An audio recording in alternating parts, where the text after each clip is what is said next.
Both Ichigo and Clark would prepare themselves as Urahara laid out his attack. The others, Uri, Genta, and Mr. Tessai, watching on from the sidelines as the two brothers in arms fought for their lives against Mr. Hattenclogs. At first, they thought that running was essentially pointless, considering that the cane sword that he had drawn, it wasn't even a real Zanpakuto. No, it was just a regular sword, right? Shouldn't have been anything for them to worry about. For Clark, that moment of invincibility came back to him. Not only was he back in his original body, but now he had the spirit power to amplify it, to take its levels to new heights. This would be nothing. How quickly they forget. Clark ended up with a slash on his face, blood being drawn once again. Now, no need to get anemic, my friend. Nothing like seeing a little bit of your own spilt blood, after all. Oh, what, you... Oh, I get it now. You thought that just because this was a cane, that this wasn't a Zanpakuto, and you thought there was no chance of either of you getting hurt. How naive you both are. I can assure you, just because I'm not a Soul Reaper, it doesn't mean that this isn't a Zanpakuto. It is. Awaken, Benehime, the Red Princess. If you continue to half-ass this, continue to underestimate me, I promise I will kill you both. I don't feel like wasting my time with amateurs. You need to show me how serious you are. Playtime's over, kiddies. It's time to work for a living. Ichigo and Clark felt a new sense of dread washing over them. This feeling of bloodlust in the air. Sure, Kisuke had a tendency to sometimes let his more wild side out, but this was life or death. He was seriously going to kill them. They continued to run. Running and running and running. It seemed like it was the best thing they could do. For Clark, that drawing of blood, it reminded him of Byakuya. All over again. He thought, how could it have even come to this? He knew that he wasn't the strongest in the world. Yeah, that much was certain, but still, to have it happen so quickly back to back, to be reminded of just how outclassed you really are. And for Ichigo, he questioned why he was even doing all of this. Why was he even getting involved? Was it even his fault? No. But he couldn't think like that. Rukia had done so much for the both of them. It was because of her they had been able to save their family. Because of her, he had a chance to save her. It didn't require some big altruistic motive. Do you really need one to save a friend? Within both of their psyches, they heard something crying out to them, as if they were being spoken to in unison. Why do you continue to run? Only one enemy stands before you. What is there to fear? Have you forgotten everything you've sacrificed? You are stronger than you seem. Your power lies dormant within you, waiting to be brought to the surface. We cry to you, and yet you still do not hear us. We have been with you from the beginning. It does not matter if you were to face an army of 1,000. You would not shrink back. To run is to grow old. To grow old is to die. To die is to bring an end to everything.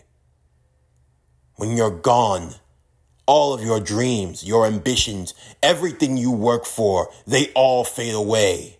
Your hopes, your desires, all of them vanish to the winds, forgotten, worthless. Only the living can dream. Only the living can pursue their goals. Only the living can affect change. When you die, you stagnate. Stagnation is death. They are one and the same. You must never shrink back. You must continue to move forward. Move forward, and our names will become clear to you. Move forward and shout us out. Never hold back in fear. Fear is the shackles of stagnation, and stagnation is death. You do not stagnate because you will not die. You move forward. You dream. You live. Now, roar our names! As Kisuke gave chase behind the boys, he was startled for a moment as they stopped, turning back to face him. Oh, so it looks like our residential heroes have finally grown a pair. You ready for what comes next? Yeah, we are, Ichigo would say. You might want to brace yourself, Mr. Urahara, Clark would tell him. We can't control this. So if you don't want to die, you better move out of the way or defend yourself. Now! Zangetsu! Subarashi! It won't work. Awaken! Benahime! Genta, Uri, and Mr. Tessai would avert their gaze and take cover, as the massive explosion would rock the very foundation of the shop all the way from the underground. Combat smoke was high and in the air. As they wiped away and tried to regain their vision, they saw that Mr. Kisuke was missing a hat. It had all but been annihilated. Wasn't much of a hat to speak of, nothing more but tattered cloth. Oh. Ooh. Well, that was unnecessary. I do believe you boys have killed my hat. It was my favorite one, too. I'll have to get a new one. The power, Mr. Tessai said. They were capable of doing all that? Genta added in. Well, now, I gotta say, I am thoroughly impressed. Consider lesson 3 cleared. From there, Ichigo and Clark would return home. They waited for word from Mr. Urahara. In 7 days' time from now, be ready at 1 a.m. with your window open. With only 7 days, they decided to spend time with family and friends, enjoying the fireworks festivals and taking in what little that they had for the time that remained. Soon enough, they would be on a journey. And whether or not they would return home, well, that was still to be determined. For the time being, neither Ichigo or Clark really talked about it much. Clark was going about doing his Superman thing, jumping tall buildings in a single bound, saving cats in trees, and all that good stuff. For him, it was therapeutic. With his power, he didn't have to exert much effort to do his heroic deeds, and he was even starting to gain some notoriety within the country of Japan. The mysterious enigma, the Superman, as it were. But for Clark, he just wanted to do as much good as he could before he left, just in case, Ichigo didn't want to think that way. Up until the night of their departure, they hadn't really talked much in terms of strategy, so much so that Clark thought it was a good time to bring it up. "Hey, Ichigo?" Clark would ask. "Yeah, what's up?" "I've just been thinking, when we get to the Soul Society, what exactly are we trying to do?" "What do you mean? We're going to save Rukia. What else is there?" "No, I mean, I don't want to be negative here. I'm really trying not to be, but let's assume that we save Rukia. There's nothing to assume. We're going to." "Right. We're going to save her. What's our next step? I mean, it's going to take who knows what for us just to get to her. We're going to be fighting off against Soul Reapers. Powerful Soul Reapers. The kind that left us lying in a pool of our own blood after one attack that we didn't even see coming. And with just 10 days worth of training, we're supposed to just bone rush into the afterlife, fight against warriors who have lived for hundreds, if not thousands of years. And all of this is to say, when we get Rukia, where do we even go from there? I mean, sure, we might have a way to get into the Soul Society, but do we have a way of getting out? I mean, what if we're stuck there? We'll be on the run in the Soul Society, a place we know nothing about. Then we'll just find a way back to Earth. And if we get back to Earth, where exactly are we supposed to hide out? I doubt that an organization like the Soul Society doesn't already know where we live. And we don't even know what these bastards are capable of. What if they come after our family? Or anyone else, or worse? Or they're supposed to be warriors with honor and dignity, right? They wouldn't stoop and do something so low. Are you sure about that? This is the same organization that's about to execute one of their own without any justifiable cause. We don't know what lengths they'll go to. You're right. We don't know. That's why we have to be prepared to do the same. It doesn't stop here, Clark.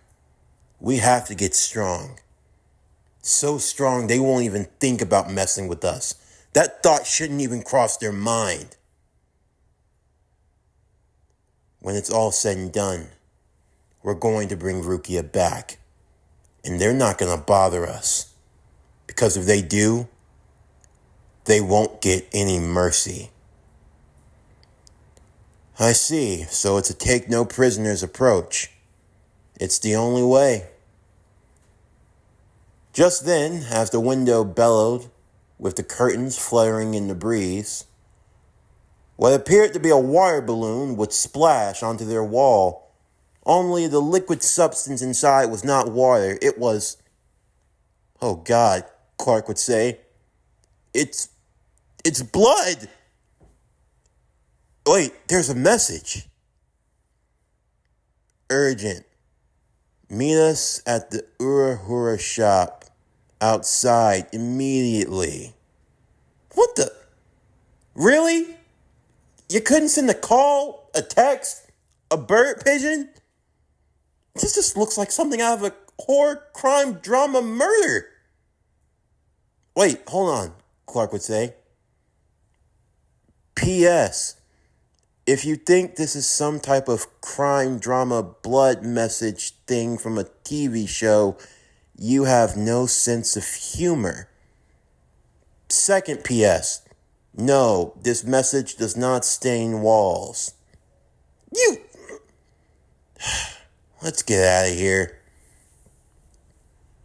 The sisters were both asleep as Clark and Ichigo peeked into their rooms, saying their silent goodbyes before heading out, only to hear a familiar voice jumping from the top of the roof of their house.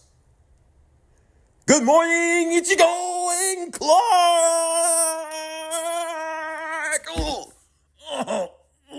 You dodged that. Seems your training is coming along well. Training? Who tries to deliver a jumping elbow strike at 1 in the morning? Have to make sure that my sons are... Anywho, I know you guys are going on a big adventure. Here, I came to give this to you. A pair of charms? What the? Those aren't just any charms, Brat. They were your mother's. She got them the day you were both brought into this family. They're important. So what? You giving them to us? Ichigo would say. No, of course not. They're my precious wives. They're just meant to be a good luck charm. If you don't give them back, you're going to be cursed severely. I promise you, and just... Yeah. We get it. Thanks. Thanks, Dad, Clark would say, as he ran back and gave him a big hug. Yeah. All right. Good boy, Clark. Take care of your brother. Don't worry. I will. We'll be fine, Ichigo would say. We'll come back. We promise. As they arrived outside of Urahara's shop, surprisingly enough, they thought they'd be the only two going. But if that's what they were thinking, then they were surely mistaken. Orihime, Chad, Uryu, and Lois were all waiting for them, along with a talking cat named Yoruichi. The cat would explain that due to Ichigo and Clark being so caught up in their own training, they didn't even realize the hidden potential of their friends had finally awakened. For each one, they had their own reasons for wanting to go. For Uryu, he didn't take defeat lightly, and he wanted revenge against the Soul Reapers. For Chad, he had been saved by Rukia. She was a friend, and he felt no greater obligation than that to want to help. For Orihime, she wanted to save Rukia, as well as support Ichigo.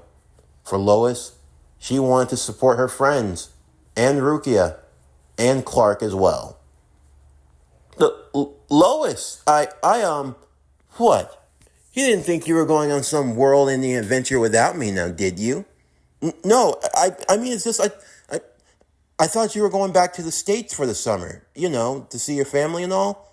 Oh, that. Yeah, my dad's busy, military man and all that jazz. So he's going to be pretty busy. And my mother, yeah, she's off doing her own thing. So I'm pretty much free. What about Grandma and Grandpa? Oh, them? They're going on some world cruise, so they'll be gone for most of the summer anyway. It's fine. I would have just been stuck here interning for some news outlet in Tokyo or something like that. This is way more fun. Plus, I'll have a lot to write about when I come back. I wouldn't suggest writing anything about this. Well, not that anyone won't believe you, Kisuke would say. Shonen Jump is hiring for I am not turning this into something for Shonen Jump. Seriously, who would even pay to see something like this? The story about a teenage boy who gained the powers of a Soul Reaper from a Soul Reaper, became a substitute Soul Reaper, and then went to go and save that Soul Reaper? I mean, come on. I mean, at most, you might get 1 or 2 seasons, but come on. And I mean, it's not like people are going to think it's going to be seasons anyway. They'll probably just keep on streaming the manga over and over and over again, and don't even get me started on the light novels, because people never read the light novels, and they never just get Lois. It's not that serious, Clark would say. Also, why do you have beef with Shonen Jump? Because everyone thinks it's so easy to get into Shonen Jump. Like you can just make any story and get into Shonen Jump. They don't understand the subtle complexities of a great industry like Shonen Jump. And all I have to say is just, Lois, it's fine. Calm down. Well, now that that's out of the way, let's make it down to the grand old shindig, shall we? They arrived back to the underground training facility, where they saw a large, square-like construction. It looked like a doorway, but without a door. This here is the spirit particle converter. This machine here will convert all of you non-soul reaper-like entities into souls, and will allow you to pass through the Dangai into the Soul Society. The Dangai? Chat would ask. Yes, the Dangai. It's like a world between worlds, you know. I guess if there was an easier way of putting it, you know how you lay bricks together and there's that mortar in between? Well, if this world is one brick, Soul Society is another brick. Dangai is essentially that mortar. And you don't want to get stuck in that mortar. What do you mean? Oh! With a tap of his cane, Ichigo's soul form would come right out of his body. And Kone's soul candy would be put in Ichigo, as Kone would be taking over his body while they were gone. You better not do anything unbecoming, Kone. Oh, come on, Ichigo. I wouldn't do anything that would besmirch your good name. All I'm going to do is rest with your body, make sure that you're fed properly 3 meals a day, make sure you're getting plenty of sleep. Hell, might even get you some exercise. You could use it. Your arms are pretty scrawny and all that. Shut it, you damn brat. Oh. Okay, attention everyone. This is serious. You're only going to have about 4 minutes to pass through this thing. 4 minutes? Yep. If you don't make it through in 4 minutes, then the portal will close and you'll be stuck in the Dangai. And I promise you, you don't want to be stuck there. Wait a second, what about me? Clark would ask. Shouldn't I get the forehead poke thingy as well? No. Remember, your body is a Zanpakuto now. You can pass through just fine. I have to say, it's essentially the equivalent of being a living, walking weapon. Well, that sounds rather destructive, Clark said. No, don't think of it that way. You're a special case, Clark. One of a kind. Just don't think too much about it. So, how will we be able to make it through? You must have no doubts that you will, Yoruichi said. You must believe wholeheartedly that you will reach your destination. Continue to move forward. Do not look back or think about those whom you are leaving behind. That is how you will pass through. Then what are we waiting for? Ichigo would say. Open the damn thing. We don't have any more time to waste. Impatient fella, aren't you? Well then, you heard him, Mr. Tessai. Let's get this baby started. Understood. Meanwhile, in the Soul Society, Rukia sat alone in her prison cell. It was a lot more formal and dignified, her arms restrained, dressed in the ceremonial white garb, the clothing she would wear when she was executed. Renji had come by to see her off, to tell her the news. They were speaking about her execution at this very moment, but Rukia knew all too well what her fate would be. And her dear elder brother arrived to confirm the news. Even for Renji, he had assumed that if anyone would speak on Rukia's behalf, it would be him. After all, he was a captain. He came from a noble family that had cachet. Perhaps he could get her a sentence of prison time. Perhaps 200-300 years. That wouldn't be too bad. Even if it were 500 years, Rukia could do the time. But there was a different verdict. In 25 days' time, Rukia Akutsuki will be executed This is the final decree, and the last time you and I will ever speak. For Rukia, she accepted it. She knew this was a possibility, and she accepted it. She knew her brother all too well, because in all the years that they had known each other, not once had he ever looked her way. So it was fitting that this would be their final interaction. But for Rukia, it wasn't too bad. For a fate like death, it was worth it. Because if it were just for a short period of time, she made friends, memories, these treasured moments. Though brief, they would keep her content as she embraced her final days.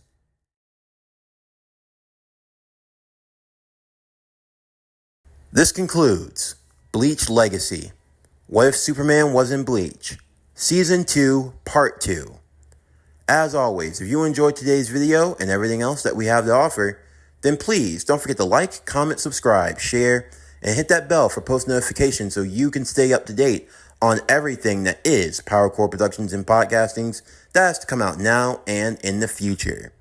Stay tuned tomorrow as we continue with Bleach Legacy. What if Superman was in Bleach? Season 2, Part 3. But anyway, that's going to do it for the end of today's video. I'm Javon Harrington with PowerCore Productions and Podcastings, signing off, and I'll see you next time.